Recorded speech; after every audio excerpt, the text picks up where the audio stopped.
Hello guys, welcome to our YouTube channel study with M. आज मैं आप सभी के लिए काफ़ी इंपॉर्टेंट वीडियो लेके आई हूँ। तो देखिए, आगामी फॉरेस्ट गार्ड के एग्जाम के रिगार्डिंग हमारे द्वारा forest guard special mock series start की गई है, जिसका पार्ट 19 आज मैं आप सभी के लिए लेके आई हूँ।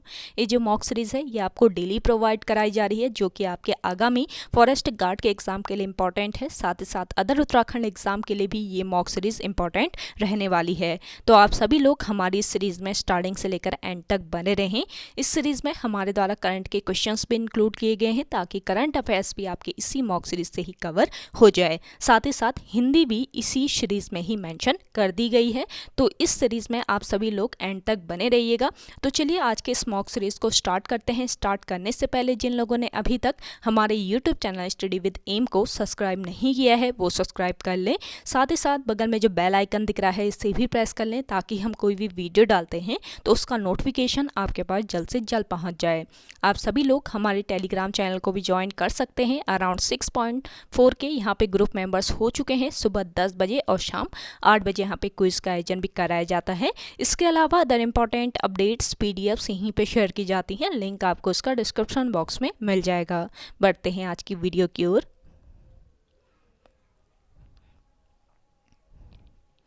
इस सीरीज का पहला क्वेश्चन है, हाल ही में पहली बार राज्य में चिकित्सा सेवा में ड्रोन का इस्तेमाल करके टेस्ट सैंपल उत्तरकाशी से कहां पहुंचाया गया है। देखिए, करंट का क्वेश्चन है।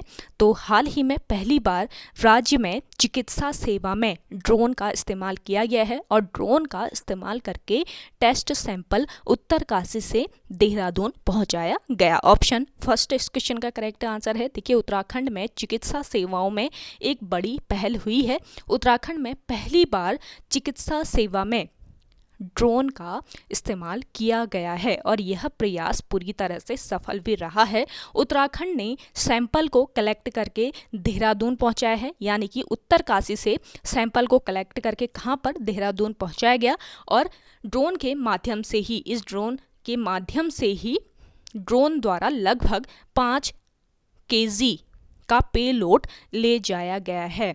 उत्तरकाशी से 5 kg का पेलोड कहाँ देहरादून ले जाया गया ड्रोन के माध्यम से। अगला क्वेश्चन देखिए, उत्तराखंड के किस जिले में कौशल विकास योजना पुरस्कार दिया जाएगा। तो देखिए, उत्तराखंड के किस जिले को कौशल विकास योजना पुरस्कार दिया जाएगा। इसका राइट आंसर है बागेश्वर जिला। ऑप्शन सेकेंड इस क्वेश्चन का राइट आंसर है। ये भी आपका करंट का ही क्वेश्चन है, इसको भी ध्यान जरूर रखिए। तो उत्तराखंड के किस जिले को, बागेश्वर जिले को कौशल विकास योजना पुरस्कार दिया जाएगा। तो देखिए, अभी हाल ही में बागेश्वर जिले को कौशल विकास योजना पुरस्कार 2020-21 के लिए चुना गया है और यह पुरस्कार भारत सरकार की तरफ से दिया जा रहा है। इसके लिए बागेश्वर जिले ने इसके लिए कौशल विकास के क्षेत्र में नवाचार और नवोन्मेषी, ध्यान रखिएगा, बागेश्वर जिले ने कौशल विकास के क्षेत्र में नवाचार और नवोन्मेषी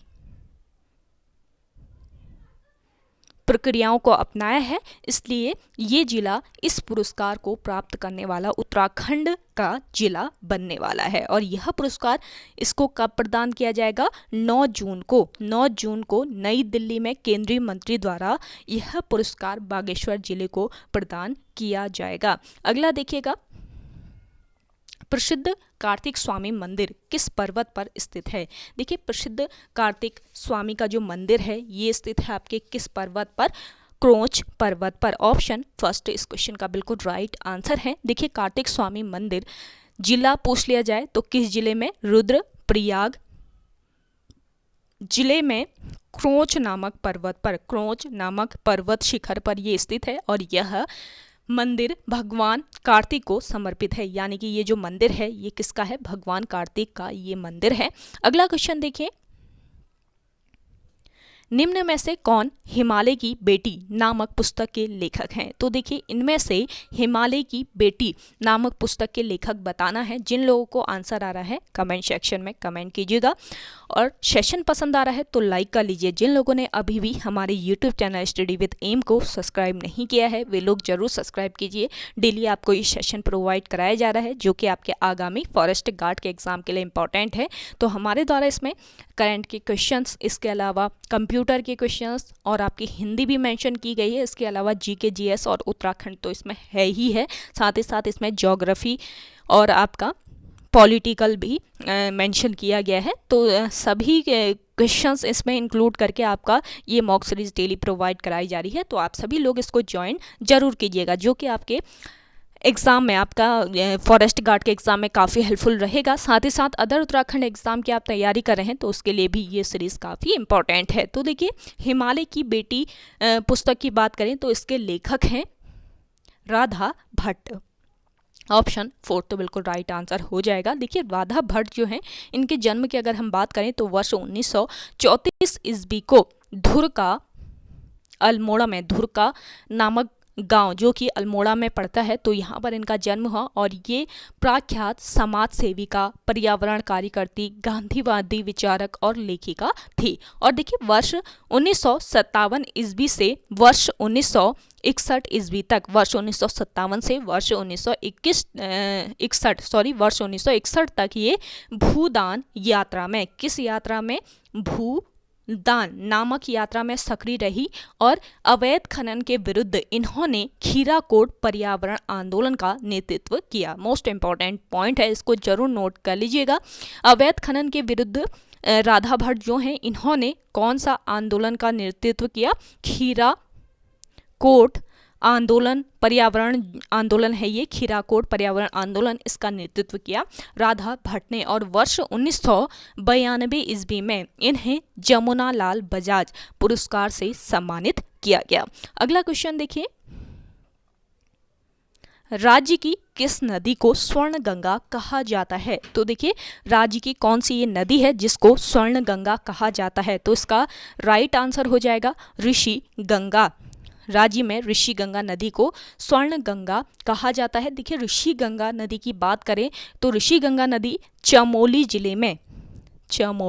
जिले में बहने वाली एक हिमालयाई नदी है। और यह नदी नंदा देवी पर्वत की ढलानों पर स्थित उत्तरी नंदा देवी हिमानी से उत्पन्न होती है। ध्यान दीजिएगा, उत्तरी नंदा देवी हिमानी से इसका उद्भव होता है, ये नदी उत्पन्न होती है। और इसे दक्षिणी नंदा देवी हिमानी से भी जल प्राप्त होता है। फिर यह नदी नंदा देवी राष्ट्रीय उद्यान से गुजरकर रैणी गांव के समीप, किस गांव के समीप? रैणी गांव के समीप पश्चिमी धौलीगंगा नदी में विलय हो जाती है। तो पूछा जा सकता है कि नंदा देवी राष्ट्रीय उद्यान के आसपास कौन सी नदी बहती है?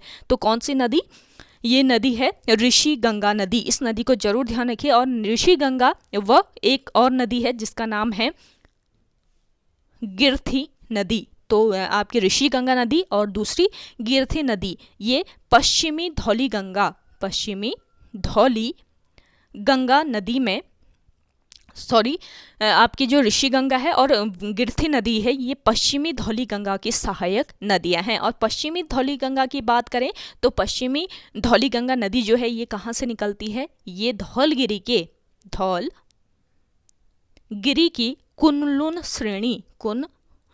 नाम की श्रेणी से इस नदी का उद्गम होता है, पश्चिमी धौली गंगा नदी का। अगला क्वेश्चन देखिए, कीमनी गांव से प्राप्त शैल चित्रों में किस रंग का प्रयोग किया गया है? या किमनी गांव से जो प्राप्त शैल चित्र हैं, तो ये किस रंग से इनको रंगा गया है, ये आपको बताना है। तो उसका राइट जो आंसर हो जाएगा वो कौन सा हो जाएगा? सफ़ेद रंग से इन शैल चित्रों को रंगा गया है। ऑप्शन 2 बिल्कुल राइट आंसर है। देखिए, किमनी गांव की बात करें तो ये चमोली के थराली के पास पिंडर नदी के तट पर बसा है। ध्यान दीजिएगा, पिंडर नदी के तट पर बसा हुआ है किमनी गांव। और यहाँ से सफेद रंग से चित्रित हथियारों एवं पशुओं के शैल चित्र प्राप्त हुए हैं। अगला क्वेश्चन है आपका,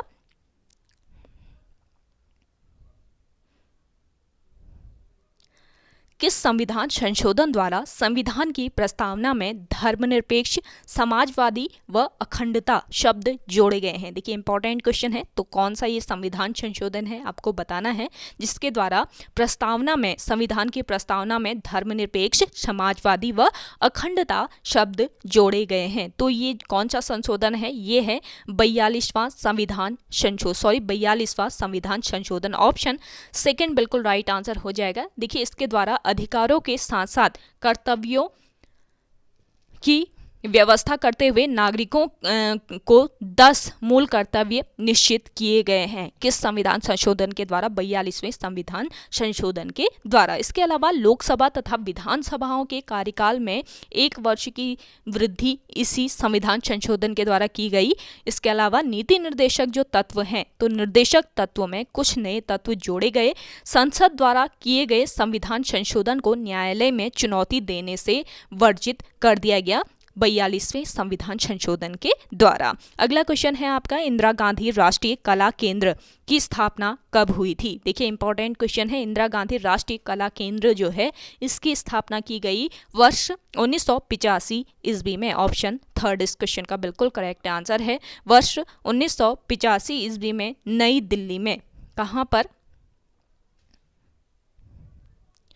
नई दिल्ली में इसकी स्थापना एक संसाधन और आंकड़ा केंद्र के रूप में हुई थी। यहाँ सारी कलाओं के अध्ययन और तजुर्बों की सम्मिलित केंद्र के रूप में कल्पना की गई है और यह विश्व का सबसे बड़ा सांस्कृतिक केंद्र है। कौन सा? इंदिरा गांधी राष्ट्रीय कला केंद्र जो है ये विश्व का सबसे बड़ा सांस्कृतिक केंद्र है। अगला क्वेश्चन देखिए, सेशन पसंद आ रहा है आप सभी को तो लाइक कर लीजिएगा। जिन लोगों ने अभी भी हमारे स्टडी विद एम को सब्सक्राइब नहीं किया है वे लोग जरूर सब्सक्राइब कीजिएगा। डेली आपको एक क्वेश्चन के साथ बहुत सारे पॉइंट भी बताए जा रहे हैं जो कि काफ़ी हेल्पफुल रहते हैं आपके आगामी एग्जाम के लिए। तो आप सभी लोग स्टडी विद एम को ज़्यादा से ज़्यादा सब्सक्राइब कर लीजिएगा जिन लोगों ने नहीं किया है, और इस सेशन को ज़्यादा से ज़्यादा शेयर कीजिएगा अपने दोस्तों के साथ अपने व्हाट्सएप ग्रुप्स में। अगला देखिए, मोहिनी अट्टम शास्त्रीय नृत्य किस राज्य से संबंधित है? देखिए मोहिनी अट्टम शास्त्रीय नृत्य जो है ये संबंधित है किस राज्य से? इसका राइट आंसर हो जाएगा केरल राज्य से ये संबंधित है। ऑप्शन फोर्थ बिल्कुल राइट आंसर हो जाएगा। और यह वैष्णव भक्त परंपरा से अनुप्राणित नृत्य है। ध्यान दीजिएगा, आपका मोहिनी अट्टम जो है ये वैष्णव भक्त परंपरा से अनुप्राणित नृत्य है जिसकी चर्चा व्यवहार माला नामक ग्रंथ में मिलती है। और मोहिनी का अर्थ होता है मोहित करने से, तो मोहिनी का अर्थ क्या होता है? मोहित करना। इसमें यह एकल नृत्य होता है, ये एक सामूहिक नृत्य नहीं है आपका मोहिनी अट्टम, ये एकल नृत्य है, ये जरूर ध्यान रखिएगा। और नर्तकी जो है इसमें सादी वेशभूषा में ही रहती हैं। और इसके अलावा जो आपका एक शास्त्रीय नृत्य और है मोहिनी अट्टम, एक और है इसी की तरह, इसका नाम है, एक और शास्त्रीय नृत्य है जो आपका, जिसका नाम है क्या? भरतनाट्यम। भरतनाट्यम इसका नाम है। तो भरतनाट्यम और मोहिनी अट्टम जो है इसका उद्भव स्रोत एक ही है, किंतु इसके कई भेद हैं। जैसे कि देखिए मोहिनी अट्टम जो है ये श्रृंगार प्रधान नृत्य है, जबकि भरतनाट्यम भक्ति प्रधान नृत्य है। और देखिए मोहिनी अट्टम में लास्य की प्रधानता होती है, जबकि जो भरतनाट्यम है आपका इसमें तांडव अंग का प्रयोग किया जाता है। तो भरतनाट्यम और मोहिनी अट्टम जो है ये इनका उद्भव एक ही सोर्स से हुआ है। और भरतनाट्यम जो है ये आपका किस राज्य का प्रमुख शास्त्रीय नृत्य है? इसको भी ध्यान रखिए, तमिलनाडु राज्य का ये शास्त्रीय नृत्य है भरतनाट्यम, जबकि मोहिनी अट्टम आपका किस राज्य का शास्त्रीय नृत्य है?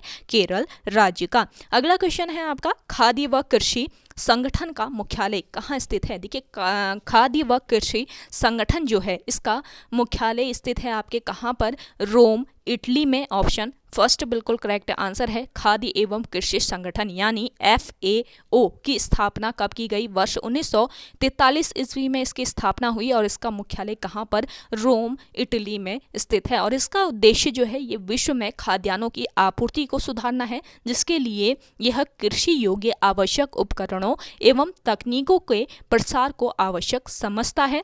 और साथ ही साथ देखिए फसलों से संबंधित रोगों एवं अनाज की बर्बादी को रोकने के उपायों के प्रसार में भी इसकी महत्वपूर्ण भूमिका रही है। संयुक्त राष्ट्र संघ के सहयोग से इसने विश्व खाद्य कार्यक्रम को भी नियोजित किया है। तो काफी महत्वपूर्ण ये क्वेश्चन है, खाद्य एवं कृषि संगठन। अगला देखिएगा, हिमगिरी नव विश्वविद्यालय देहरादून की स्थापना कब हुई? देखिए हिमगिरी नव विश्वविद्यालय जो है देहरादून में इसकी स्थापना की गई किस वर्ष? वर्ष 2004 में। ऑप्शन सेकंड बिल्कुल राइट आंसर हो जाएगा। हिमगिरी नव विश्वविद्यालय जो है ये सूचना प्रौद्योगिकी से संबंधित है और यह देहरादून के सेलाकुई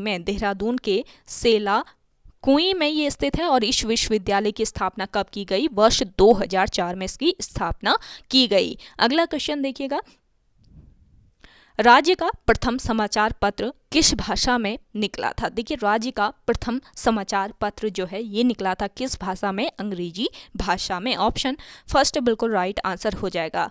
और देखिए उत्तराखंड में प्रथम प्रकाशित होने वाला जो समाचार पत्र था ये कौन सा था? इसका नाम था द हिल्स इसका नाम था, जो कि कहाँ से प्रकाशित होता था? मसूरी से इसका प्रकाशन होता था। और इस पत्र की भाषा क्या थी?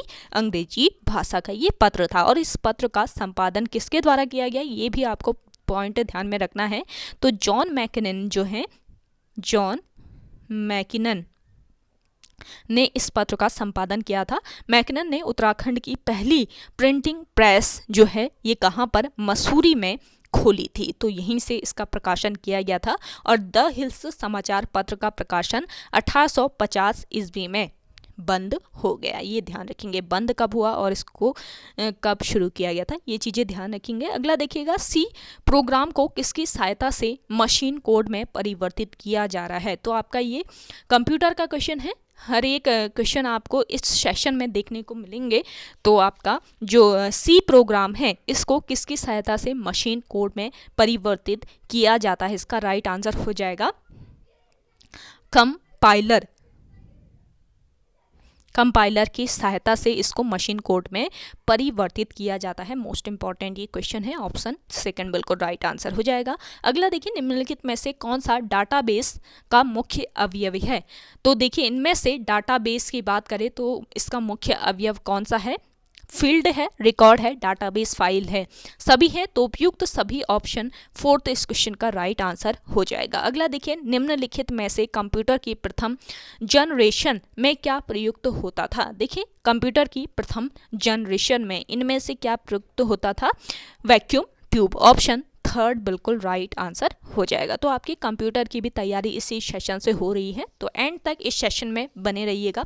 सभी तरीके की क्वेश्चन इस सीरीज में आपको देखने को मिलेंगे। अगला देखिए, नीलगिरी की सबसे ऊंची चोटी कौन सी है? तो इंपॉर्टेंट क्वेश्चन है। नीलगिरी जो है इसकी सबसे ऊंची चोटी की अगर हम बात करें, नीलगिरी की सबसे ऊंची चोटी है दोददा बेटका। ऑप्शन फर्स्ट बिल्कुल राइट आंसर हो जाएगा। दोददा बेटका जो है ये नीलगिरी की सबसे ऊंची चोटी है।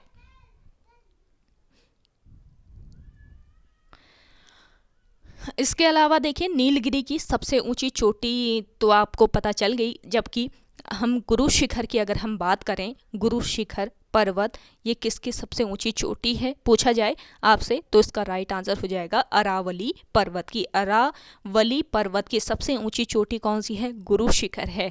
और आपके धूपगढ़ की अगर हम बात करें तो धूपगढ़ सतपुड़ा पर्वत की सबसे ऊंची चोटी है। और जबकि महेंद्रगिरी, यहाँ पर महेंद्रगिरी है, इसको करेक्ट कर लीजिएगा। महेंद्रगिरी जो है ये पूर्वी घाट की सबसे ऊंची चोटी है। किसकी? पूर्वी घाट की। तो आपकी नीलगिरी की सबसे चोटी हो गई दोद्दा बेट का, गुरु शिखर अरावली की सबसे ऊंची चोटी हो गई धूपगढ़ आपके सतपुड़ा की सबसे ऊंची चोटी, जबकि महेंद्र गिरी जो है ये पूर्वी घाट की सबसे ऊंची चोटी है। और पूर्वी घाट की औसत ऊंचाई की अगर हम बात करें तो 615 मीटर इसकी औसत ऊंचाई होती है पूर्वी घाट की, और यह श्रेणी 1300 किलोमीटर लंबी है। कौन सी श्रेणी आपकी? पूर्वी घाट श्रेणी जो है ये 1300 किलोमीटर लंबी है। अगला देखिएगा, निम्न में से भूगर्भ से संबंधित संस्थान कौन सा है? तो भूगर्भ जो है इससे संबंधित इनमें से संस्थान आपको बताना है। जिन लोगों को आंसर आ रहा है कमेंट सेक्शन में कमेंट कर सकते हैं। तो देखिए, ज़्यादा से ज़्यादा कमेंट कीजिएगा आप सभी लोग, जो भी आपसे क्वेश्चन पूछा जाता है आप सभी लोग भी सपोर्ट जरूर कीजिए। साथ ही साथ आप सभी लोग कमेंट सेक्शन में हर क्वेश्चन के आंसर कमेंट कीजिएगा जिन लोगों को आंसर आ रहे हैं। तो देखिए, आपका भूगर्भ से संबंधित प्रथम संस्थान है वाडिया संस्थान। ऑप्शन फर्स्ट बिल्कुल राइट आंसर हो जाएगा। वाडिया संस्थान या Wadia institute of Himalayan geology जो है ये देहरादून में भूगर्भ विज्ञान से संबंधित है। किस विज्ञान से ये संबंधित है पूछा जा सकता है, तो भूगर्भ विज्ञान से ये संबंधित है। और इसके संस्थापक कौन थे? D.N. वाडिया। D.N.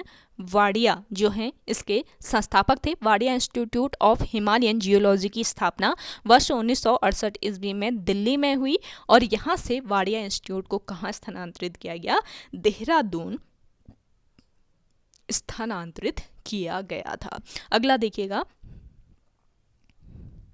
उत्यासु परियोजना किस जनपद में स्थित है? देखिए, उत्यासु बांध परियोजना जो है ये स्थित है आपके किस जनपद में? पौड़ी जनपद में। ऑप्शन सेकंड बिल्कुल राइट आंसर है। उत्यासु बांध परियोजना पौड़ी गढ़वाल जनपद में, पौड़ी गढ़वाल में ये अलकनंदा नदी पर स्थित है। और इस बांध की विद्युत उत्पादन क्षमता की अगर हम बात करें तो 1000 मेगावाट इस बांध परियोजना की विद्युत उत्पादन क्षमता है। अगला देखिएगा, सतपुड़ा राष्ट्रीय उद्यान की स्थापना कब की गई थी? देखिए, सतपुड़ा राष्ट्रीय उद्यान जो है इसकी स्थापना कब की गई?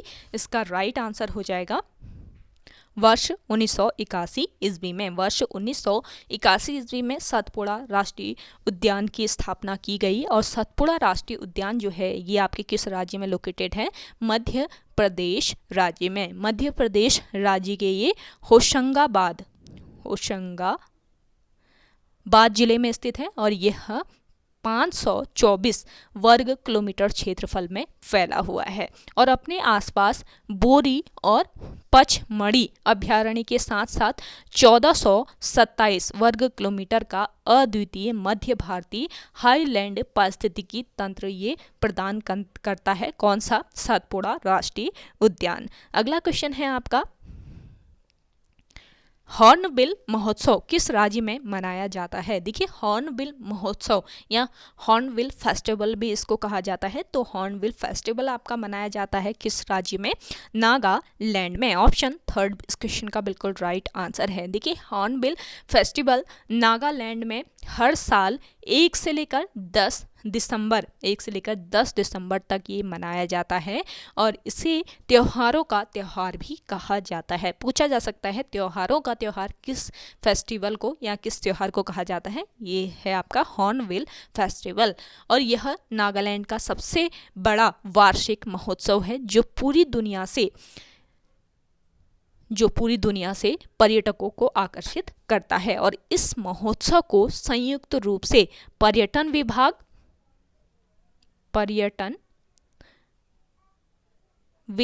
इसके अलावा कला व संस्कृति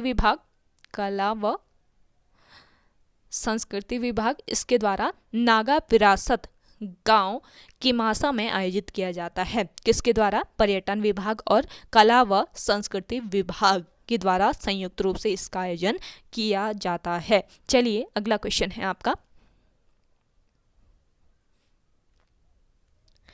आदिकाल का अन्य नाम क्या है? देखिए, आदिकाल जो है इसका अन्य नाम आपको बताना है। सबसे पहले बात करें कि आदिकाल का जो टाइम पीरियड था वो कब से कब तक था। देखिए, आदिकाल जो है इसका टाइम पीरियड था 1000 से लेकर 1500 ईस्वी तक, और इसका अन्य नाम क्या है? वीर गाथा काल। मोस्ट इंपॉर्टेंट क्वेश्चन है। देखिए हिंदी से रिलेटेड ये क्वेश्चन है, हिंदी का क्वेश्चन, तो इसको जरूर ध्यान रखेंगे। देखिए हिंदी विकास कालखंड को 3 भागों में बांटा गया है। हिंदी विकास का जो कालखंड है इसको कितने भागों में? 3 भागों में बांटा जाता है। पहला जो भाग है, पहला भाग कौन सा है? आदिकाल है, आदिकाल पहला भाग है इसमें। दूसरा है मध्यकाल, जबकि तीसरा है आपका आधुनिक काल। आदिकाल की बात करें तो 1000 से लेकर 1500 ईस्वी तक आदिकाल रहा। मध्यकाल की बात करें तो 1500 से लेकर 1800 ईस्वी तक आपका मध्यकाल रहा, जबकि आधुनिक काल की बात करें तो आपका 1800 से लेकर अब तक वर्तमान तक आपका कौन सा काल चल रहा है? आधुनिक काल चल रहा है। तो आदिकाल की बात करें तो 1000 से 15 ईस्वी तक आदिकाल था आपका, इसको वीर गाथा काल के नाम से भी जाना जाता है। जबकि द्विवेदी काल की अगर हम बात करें तो द्विवेदी काल या द्विवेदी युग जो है ये वर्ष 1900 से लेकर वर्ष 1920 तक के समय को द्विवेदी युग कहा जाता है। द्विवेदी युग नाम जो है ये हिंदी भाषा के डिटेक्टर महावीर प्रसाद द्विवेदी के नाम पर रखा गया है। जबकि छायावाद युग की अगर हम बात करें तो वर्ष 1918 ईस्वी से लेकर 1936 ईस्वी तक आपका छायावाद युग रहा। छायावाद युग जो है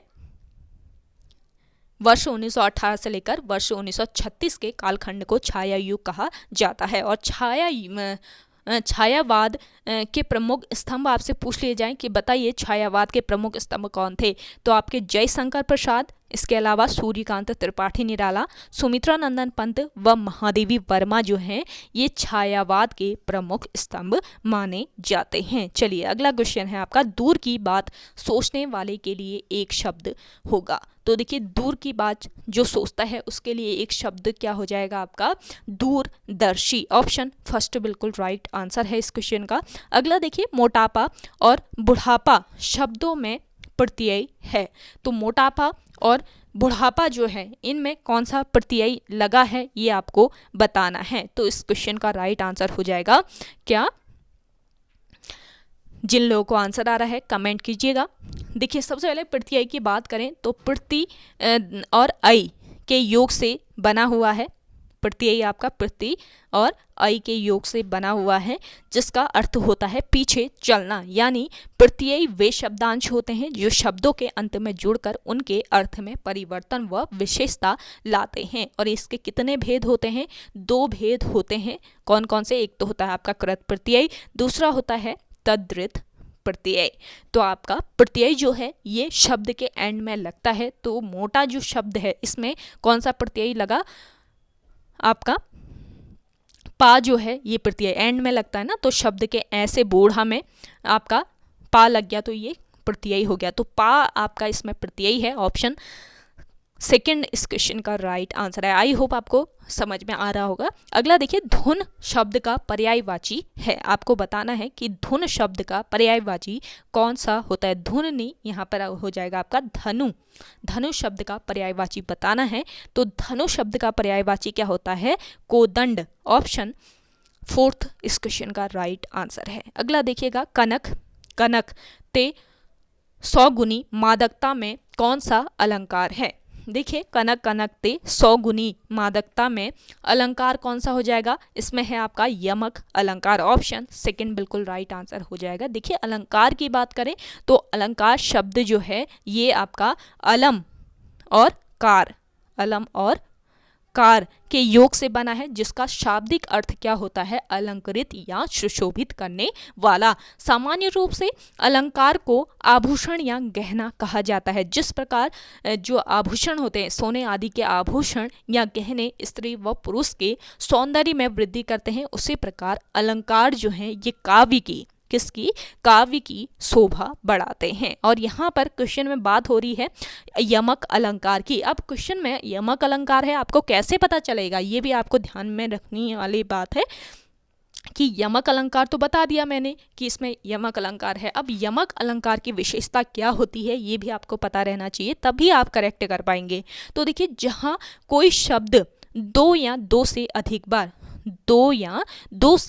बार कोई शब्द और प्रत्येक का जो अर्थ है वो अलग अलग हो, तो उसे कहा जाता है क्या, आपका यमक अलंकार। वहाँ पे यमक अलंकार होता है। फिर से सुनिए, जहाँ कोई शब्द दो या दो से अधिक बार और प्रत्येक बार अर्थ अलग अलग हो तो उसे यमक अलंकार कहा जाता है। जैसे कि यहाँ पर देखिए, कनक कनक, आपका कनक कनक शब्द जो है ये दो बार प्रयुक्त हुआ है, लेकिन दोनों ही बार इनके जो अर्थ हैं वो अलग अलग हैं। यहाँ पर पहले बार जो कनक प्रयोग किया गया है इसका अर्थ होता है सोना, इसका अर्थ है सोना, जबकि दूसरे कनक का जो प्रयोग किया गया है इसका अर्थ है धतूरा।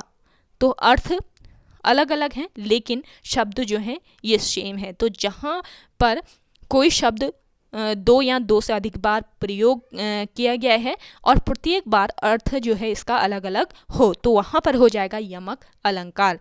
तो यमक अलंकार वाला सेंटेंस कहीं पे आपको दिया होगा तो आप करेक्ट करके आएंगे, आपको समझ में आ गया होगा।